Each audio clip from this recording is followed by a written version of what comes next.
Hello, my friend. Welcome to the Sick is Cool podcast. I'm your host, Aimee Esther, and in today's episode, I have a special guest. My friend Jamie is here to talk to us about when life doesn't go according to plan. And I know many of you who are listening to this who live chronically ill have experience in this and know the struggle of chronic illness making it difficult to work or do the things you had dreamed of doing. And Jamie has some great insights as someone who had to quit her dream job and change course to something new.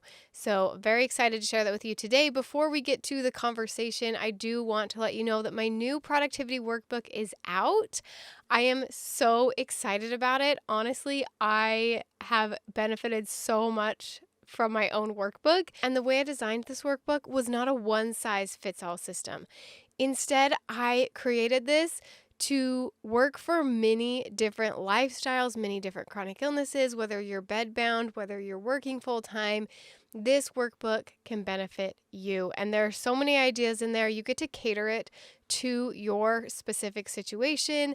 I find that in different seasons of life, or when I'm having a flare versus when I'm feeling a little bit better, I use different systems. And so this productivity workbook, you can adapt to your specific situation. And I really think you're going to love it. So I will link it in the show notes on the podcast or in the description on the YouTube video version of this podcast. All right, let's get to the conversation. Well, welcome, Jamie.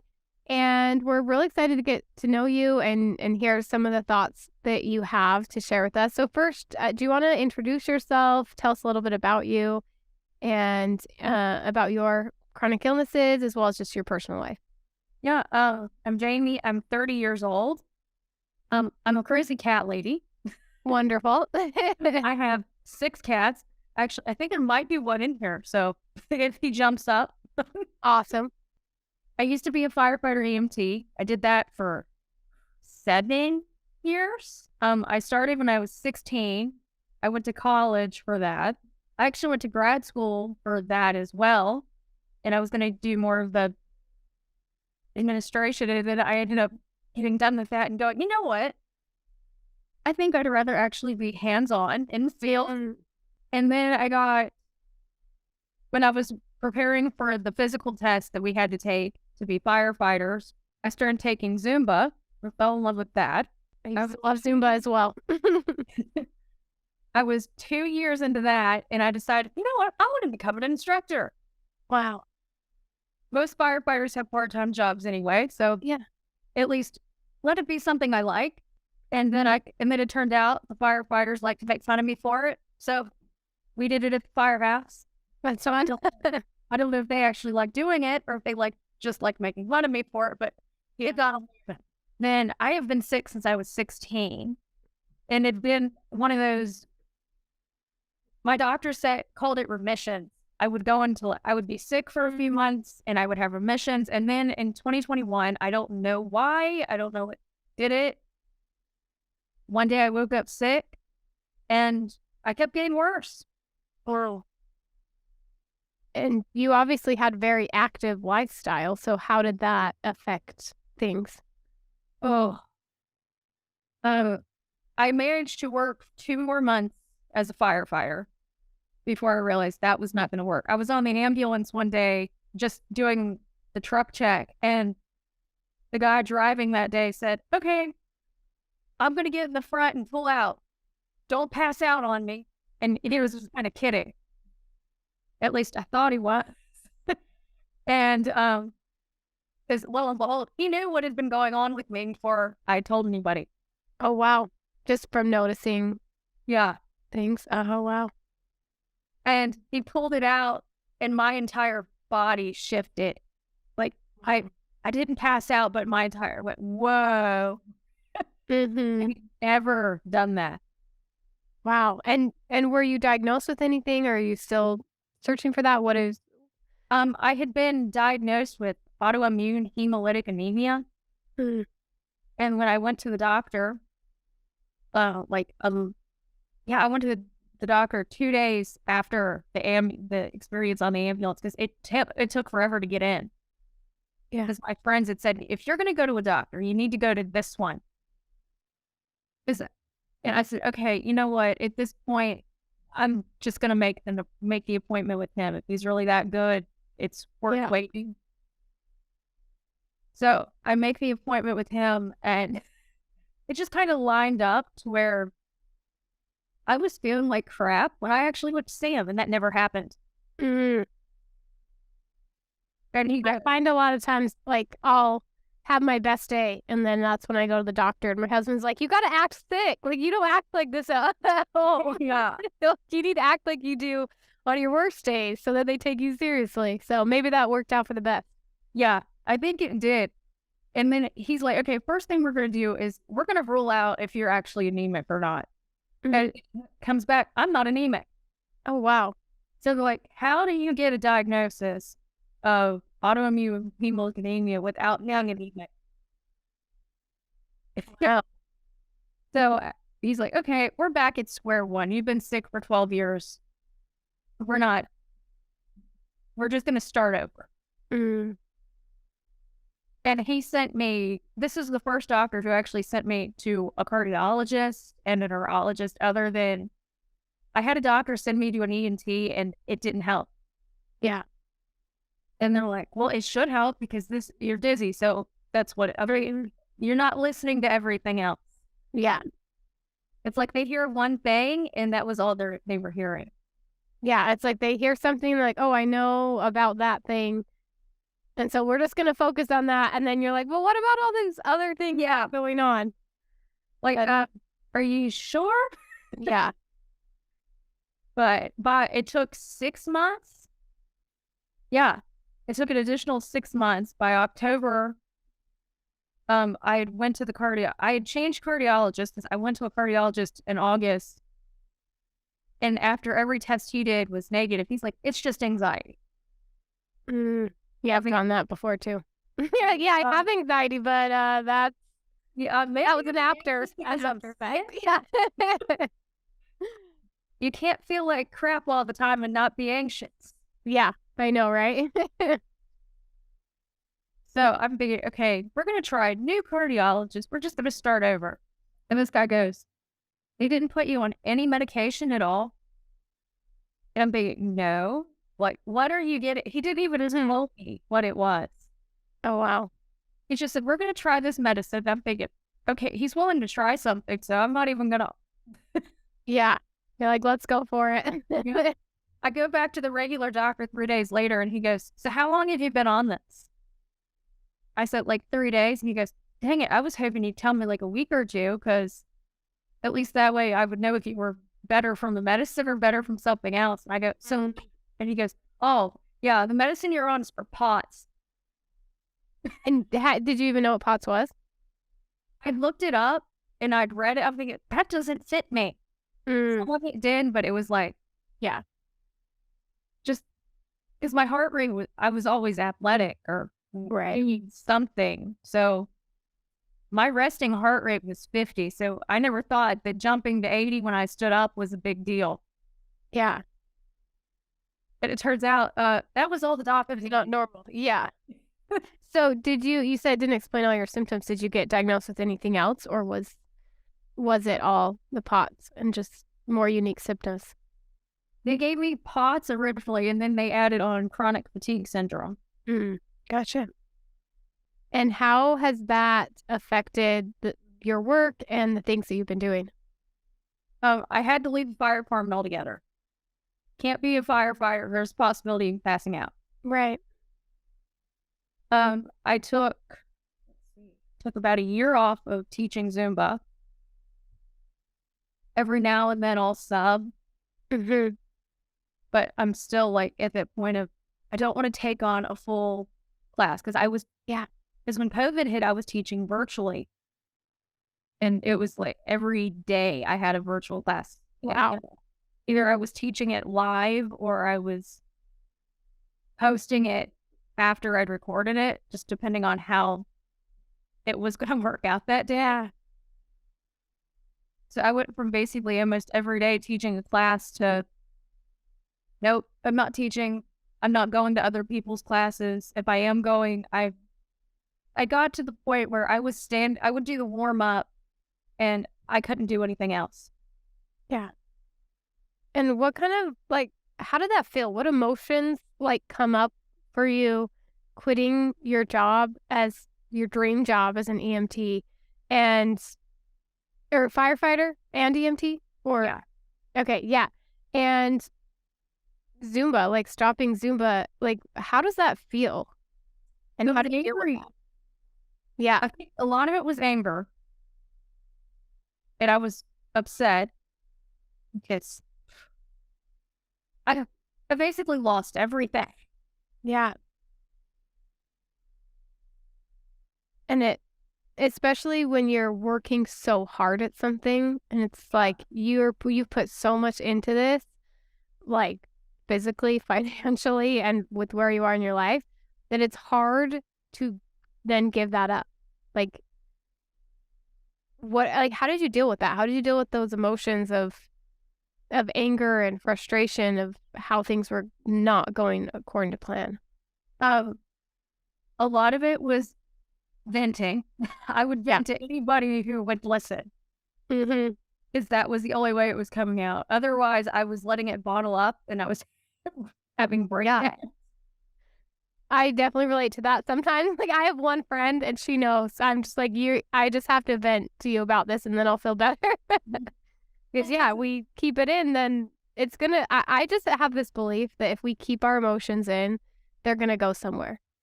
Like, for me, it's like I keep them in, I feel more physical symptoms, or I feel more depressed, or I end up like exploding in anger later because I've been like holding stuff in. Yeah. Well, that was a lot of it. I didn't have anybody who understood being chronically ill. Yeah, Pretty much at that point of, okay, so who do I rant to? Because who's going to listen? right. So moving forward, how have you been able to, find new opportunities and new things after leaving something that you loved and realizing that, okay, this might be like this for a long time or even forever? How do you move forward from that? So I think my biggest thing was I was already on YouTube. I'd started my YouTube channel when I was in grad school because I was just kind of goofing around one day with my friends because we were watching. I always watch YouTube, and everybody's like, "Well, you just need to make your own channel instead of watching it." Yeah. Okay, you know what? Because there wasn't anybody. There wasn't anybody that was going through grad school that was in my major that was doing it the way I was doing it. So I thought, okay, you know what? I'm actually going to give this a shot. And I think that's what helped me a lot. Because if I wouldn't have had that, I wouldn't have, at least I had something Right. to fall back on, at least a hobby. Right. And I will link in the description on YouTube and in the show notes for Jamie's channel so you can check it out. And so did you, like, once you weren't working anymore, did you put more time and whatever energy you had into that, or Yeah. have you found other things, or is that just like the main path that you've gone down? I've mainly gone down YouTube, and then I started posting more on Instagram. Mhm. And it's actually, I never realized Instagram would actually connect me with. I didn't know there were chronically ill people on YouTube and Instagram. Yeah. I just, I know, because, like, we have such limited energy. I'm, like, barely making it by. It's like, how do you keep going when you feel so sick? But and then I realized, you know what? That actually makes sense because it's energy, but it's not anything near what it would be to get. and the thing I love about it is that I can do it when I can do it, right? Like, right now, I'm in a season where it's really hard for me to just, like, consistently post. Like, it's difficult because I also have little kids, and so then when I add that in, it's just like I barely have the energy, right? And then I have other times where I have more energy, or I have certain days where I have more energy or more, like, even mental space to be able to put into it.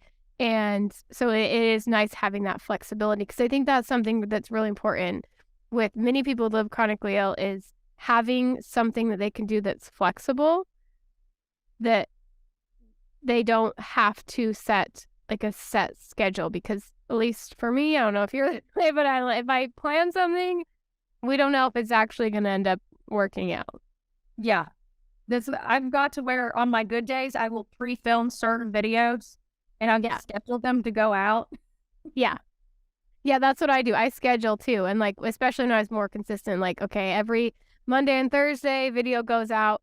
I would try to be 2 weeks ahead. So then I didn't have to worry about it like last minute. Oh, I'm not going to get it done. It's like, oh, I had 3 days where I couldn't do anything. That's okay. I'll still have time to get it so that it's scheduled out. And also then my anxiety doesn't have to set in because I'm like, if I think about posting a video, then I get all anxious, like, oh, I shouldn't have said that and all that stuff. So if I schedule it, then I'm like, it'll go live. I won't even remember that it's going live. Yeah. I don't stress about it until it's already been up for 3 days. I had a video go out yesterday and I forgot that I even, Yeah. and I got a comment. I'm thinking, You're like, surprise. what's this comment? That's awesome. So can you share any tips or strategies that have helped you to stay positive through this journey, helped you kind of adapt to this new lifestyle that you weren't expecting when you thought you had a plan for your life? I think the biggest thing that's helped me is I found people that understand this. Yeah. They may not be, I can't physically get to them, but sometimes just having that person to vent to is nice, especially one who understands. Right. Yeah, because I think sometimes I'll talk to people around me who's like, oh yeah, I have back pain or I have this. But then they're still like working and they're still doing stuff. And I'm like, I can't even relate to you because I am sick all day, every day. Mine doesn't just, flare up. Sometimes it's worse and sometimes better, but like it's always there. And I think it is very hard to find people to relate to in that way. But then you put yourself out there and you find that there really are so many people that are going through it, right? It feels like you're the only one. And especially when you're around the same people all the time, at least for me, like I've had the same friends for years, had the same family. And when they don't get it, I think no one's going to get it when there are so many people who are struggling just like us, right? Yeah, I think that was a lot because my family did not understand. Right. It was like, what? You're what? And how did you help them understand, or did you?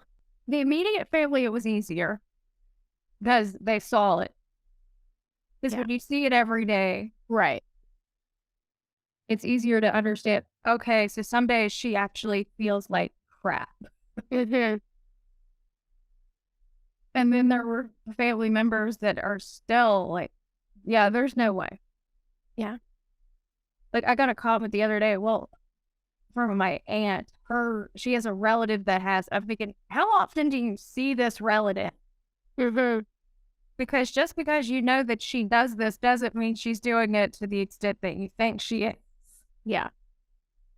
And do you have any advice for people on dealing with family members on things like this or explaining to them about, hey, this is why I'm not doing this anymore or why My biggest thing was educate. Yeah. You have to educate them. And then there are a few I cut off. Yeah. I think that's important. I think I personally believe like you can, if you want a relationship with someone, you can find a way in yourself. I think you have the power to have that relationship that you want with someone, even if they don't treat you that way. But I think there are so many people I see in my life that's too hard. I'm like, I'm not gonna. That's too much for me to try to like develop a good relationship with you. So it needs to just end because if not, I'm gonna spend so much time and energy, like both mental and physical, trying to work on this relationship when it's not worth it to me. And I think there are times where that we do need to just let people go who feel toxic to us. Yeah, well, I've let people go completely, and I have one relative where I talked to her about other stuff, but the chronic illness stuff does not exist. Yeah. Because she doesn't get that part of it. And if I look the anxiety lecture, I'll go back to a horrible doctor. Mm-hmm. Yeah, I have that too, where it's like I'm just gonna not talk about it with these certain people, and that's another interesting thing is I found is I think a lot of people when they live chronically ill they don't want to talk about it, And then when I'm open about mine, I notice that like, oh, there are other people who are struggling with this. They're just not as open as me about it, Yeah. right? And knowing that too, like even if it does feel like the only people you can find are online or far away or whatever, that there probably are people in your life that deal with something maybe not the same, maybe not even super similar, but they could get the idea. They just don't talk about it as much as Yeah, well, actually, you do or you do. I have a I have a friend and his wife actually has POTS, but Oh, wow. Yeah. she's like 12 years older than me and Uh-huh. she gets to work full time and raise her own kids. I mean, how do you do that? Yeah.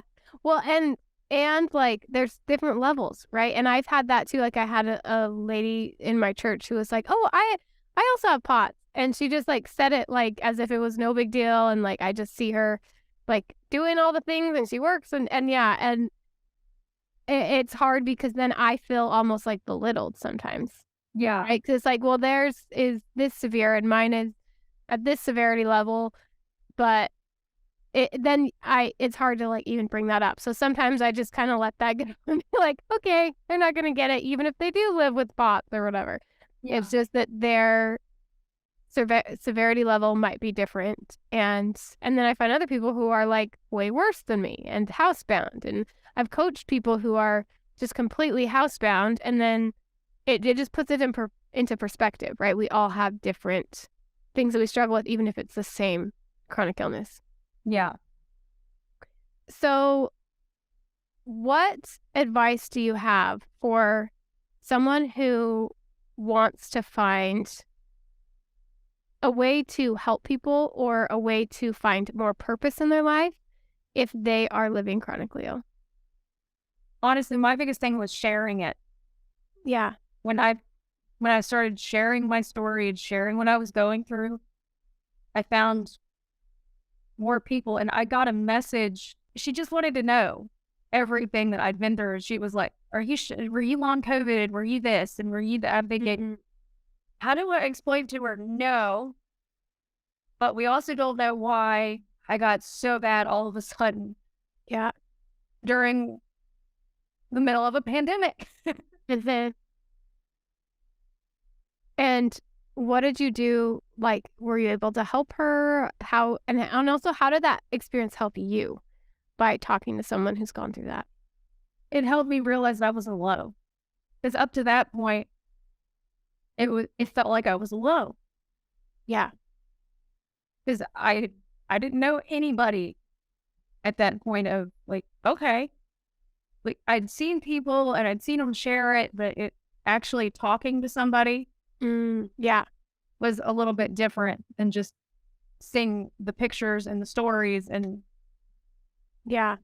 Yeah, it does make a difference, and, like, that's why I like getting on here and, like, having these conversations and being able to talk to people face like, it's on video call, but still, like, face to face, and n it makes it more real, right? Than yeah. I think social media, it's great in so many ways, and it's a great tool we can use to connect with people, but it's not real life, Yeah. and it can feel like it's real life, and you like, see what other people are doing and get down on yourself, or you Yeah. talk to someone and they say things they wouldn't say to your face, right? What were you gonna say? Yeah. I think that's a lot of you gotta find there's a line. Yeah. Because in Yep. real life, you you can find that line relatively easy, but on social media it's you don't have that. Yeah. No, it's so true. So how have you used social media to help you, or in what ways have you been able to, like, balance that? I think the biggest way for me was I s- I knew I wanted to share my story, but I also knew there was going to be a line of what I was going to share Yeah. because I didn't want to share everything. Like I have people message, "What medications are you on?" Mhm. And I'm thinking, no, there's some things like Yeah. I've shared what medications I've been on after going off of them, but I don't want to share with everything what I'm on. And I have people all the time. So where are you? I'm thinking, what doctors do you see? I'm like, no. What do you think is the most important thing for people with chronic illness to keep in mind as they navigate these unexpected challenges? Um, that somehow it will work itself out. Yeah, I love that. I went through months of, okay, so my life is falling apart. Yeah. You can't get up here. Love it. Just wants his debut on YouTube. Apparently. Well, when I got him, he showed up. With the funny thing about him, I'm going to go off on everything. No, you're good. He showed up, he showed up in June. I had to go on medical leave in May. He randomly showed up in June on my grandpa's porch. Oh, wow. It's meant to be. Yeah. So I had somebody ask me, do you get cats now for medical leave? I think apparently. Apparently, yeah. Well, like you just said, things will work out. Like, Yeah. Apparently, I needed him and he needed me. I think we're so often just blinded by what we can't do and what we don't have and what we wanted and what we wish we had, that we don't see what we actually do have.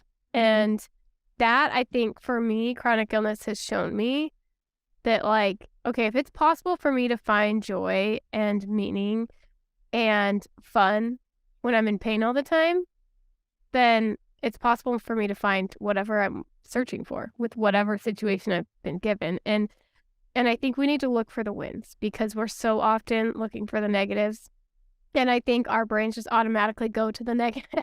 Like, but I don't have this, and I have to work on it every day of, like, reminding myself, okay, there's a lot of negatives, but also, can I find something good? Or can I find something that's just not terrible? Like, maybe it's just natural. We don't even need to go all the way good, but looking for those things.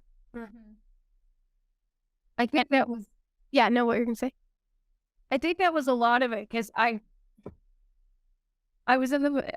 literally lost it all. Yes. I was still kind of working out at the time, but it was like 10, 15 minutes at most in the process of all of this. Yeah. All these tests and all these appointments. And it's like, I needed that.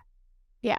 I needed to be able to come home and have something. And in a weird, I think he was, because he wasn't really a rescue, but in a weird way he was. Yeah. Right. And I think it's easy to miss those things. Yeah. Not notice them, or just be like, oh, it's just random or whatever. It's like, no, there's wins here. There's good. Oh, yeah. And do you have any last advice for anyone who is in a situation like you, or who struggles with finding the wins when things seem to be going all wrong? Don't give up. And Yeah. looking. Is that like, yeah. And sometimes it's like, I saw a quote and it was like, it said, what did it say? If all I did today was survive, that was enough. Yeah. Like, sometimes, like, we're just in survival mode, and just knowing, like, for me, it's like reminding myself that if I can't see it right now, I just say, I will one day. Like, one day I'm going to see it. I'm going to see the wins, or I'm going to see that this was the best thing that could have happened to me. Even if it seems crazy right now, like, one day I'm going to look back and be grateful for this time. And it's hard to get there, but I think it's something you need to remind yourself of. And so, lastly, what is your plan going forward with Zumba, and whether it's work or school or whatever? Do you have any plans, or are you just seeing where life takes you? Back to teaching Zumba. Yeah. And I always said I was going to have my own studio and all that. And I don't know if I could do that now, but if I could, I'd like to do that.